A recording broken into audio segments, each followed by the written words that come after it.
السلام عليكم ورحمة الله وبركاته. معكم الدكتور مجدي عبد الرازق، استشاري أمراض معدية وجهاز هضم وكبد. أتشرف بوجودي معكم. موضوعنا النهاردة عن تحليل الإيدز والكحة. في الواقع بعض الشباب بيتعرض لعلاقات جنسية خارج إطار الزواج، وبعد لما بتحصل هذه العلاقة بيندم هذا الشاب وبيتوب لربنا سبحانه وتعالى، بس بعد فوات الأوان. هو بالفعل قد أصيب بمرض جنسي، لكن هو مش عارف إيه هو هذا المرض الجنسي، فبيبتدي يراقب جسمه، بيلاحظ إذا كان في طفح جلدي، إذا كان في غدد لمفاوية ظهرت في الرقبة أو تحت الإبط أو أعلى الفخذ، بيشوف إذا كان في ارتفاع في درجة الحرارة. من ضمن الحاجات اللي هو بيلاحظها ظهور الكحة. لو ظهرت الكحة في خلال الأيام الأولى، يعني بعد يومين 3 أو في خلال الأسبوع الأول، دي ليس لها أي علاقة بمرض الإيدز. دي كحة عادية، ممكن تكون نتيجة ارتفاع في يعني ممكن تكون نتيجة برد أو ارتفاع في درجة الحرارة نتيجة أنفلونزا أو زكام، لكن ملهاش علاقة بموضوع مرض الإيدز. مرض الإيدز بعد أسبوعين 3 بتظهر الأعراض بتاعته، عبارة عن احتقان في الحلق، وأعراض زي الأنفلونزا، وارتفاع في درجة الحرارة، وكحة جافة، وطفح جلدي، وبيظهر أيضا غدد لمفاوية في الرقبة.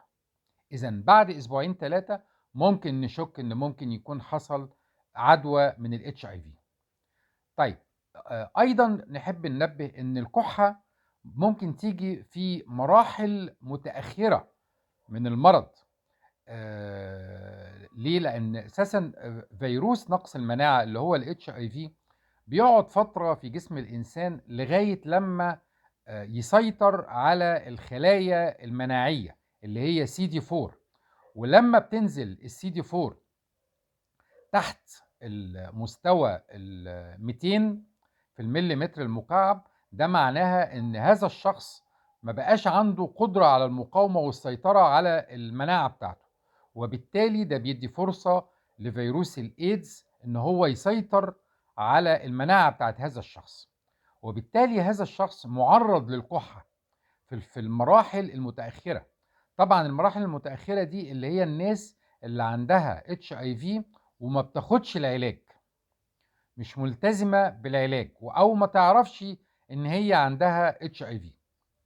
آه، ممكن يصاب بهذا الشخص بالتهاب رئوي بكتيري، أو التهاب رئوي فيروسي، أو التهاب رئوي بالمتكيسة الرئوية اللي احنا بنسميها نيموسيستياي كارنياي، نيموسيستس كارنياي، أو يكون حصل نشاط في بكتيريا السل في الرئة، أو يحصل التهابات فطرية زي داء النسجات اللي هو الهيستوبلازموزيس، أو داء المكورات الخفية زي الكريبتوكوكوزيس. كل دي أنواع من أنواع الفطريات اللي بتهاجم هذا الشخص، تعتبر أمراض انتهازية، لأنها بتهاجم هذا الشخص لأن المناعة بتاعته تكاد تكون منعدمة. طبعا السل بيعمل أعراض أهمها الكحة، ارتفاع في درجة الحرارة، ضيق في النفس، تعرق ليلي. طبعا ممكن الحمى والتعرق الليلي ده يقعدوا فترات، والشخص يحس بأنه هو مرهق وتعبان، ويحصل فقدان للوزن وما يقدرش يشتغل.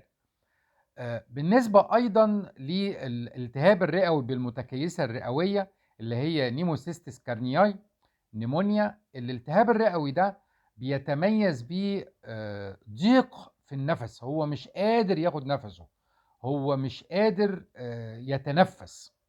طبعا مع ارتفاع في درجة الحرارة في بعض الأحيان، مع كحة جافة.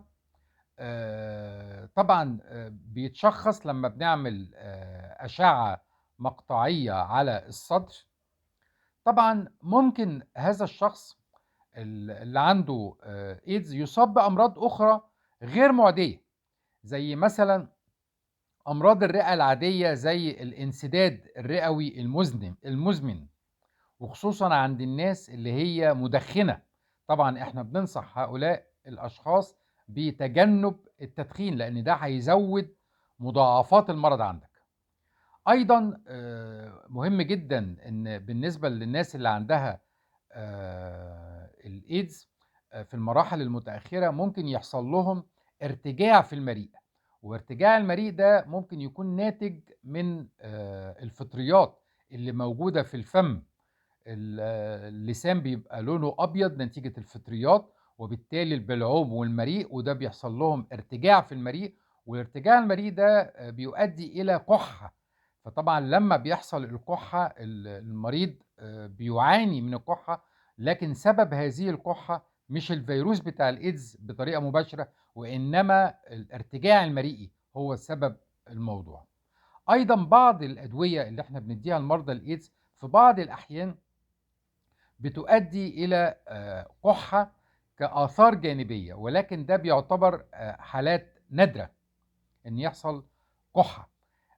أنا هاسيب رقم الواتس بتاعي لو في أي استفسارات أو تقارير طبية، 02 010 27 28 477 8. أحب أنبّه أيضًا إن مهم جدًا علاج هذه القُحّة ومعرفة السبب. لازم نعمل تحليل الHIV، وإحنا عارفين إن تحليل الHIV يا إما بنعتمد على الPCR يا إما بنعتمد على الأجسام المضادة. وبالنسبة للPCR ده بيبقى قطعي بعد 9 أيام للنوعين، النوع الأول والنوع التاني من الفيروس. أمّا بالنسبة للأجسام المضادة الجيل الأول والجيل التاني النتيجة بتاعتهم بتبقى قطعية بعد 3 شهور. أمّا الجيل التالت فالنتيجة بتاعته قطعية بعد 10 أسابيع. أمّا الجيل الرابع فالنتيجة بتاعته قطعية بعد 6 أسابيع. بالنسبة للجيل الرابع بيشمل أيضًا التقنيات العالية زي الكومبو والإلايزا والسيميا والفيداس. كل دي تقنيات عالية بتساعد على التشخيص الجيد لفيروس الHIV.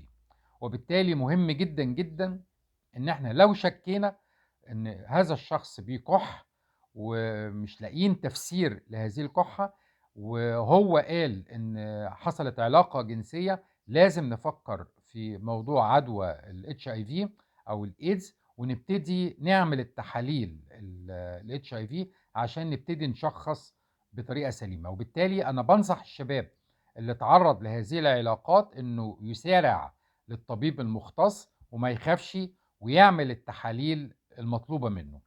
طبعًا إذا اضطريت لعلاقة جنسية يبقى لازم كنت تستخدم الواقي الذكري.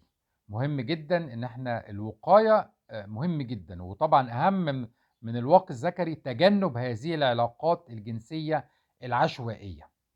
أشكركم جزيل الشكر، والسلام عليكم ورحمة الله وبركاته.